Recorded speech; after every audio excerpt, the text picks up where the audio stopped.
Hello, good afternoon everyone. This is Inday Garutay Vlogs. Mag-rib po ako ng avocado. 2 avocado po ang ginagamit ko. Gatas. Ayan. May bowl. Hinati ko yung avocado.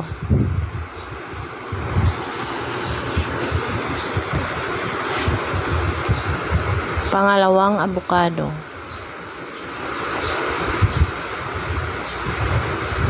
Nilipat ko ito sa bowl.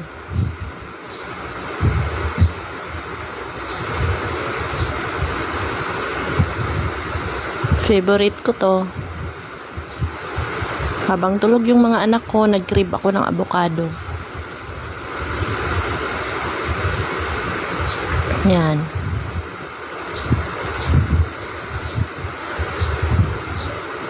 Marami na pala ang nagawa ko niyan sa 2 avocado, 1 plato na puno na yung nagawa ko.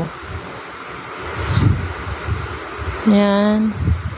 Pagkatapos ko makuha yung laman, tinapon ko yung basura.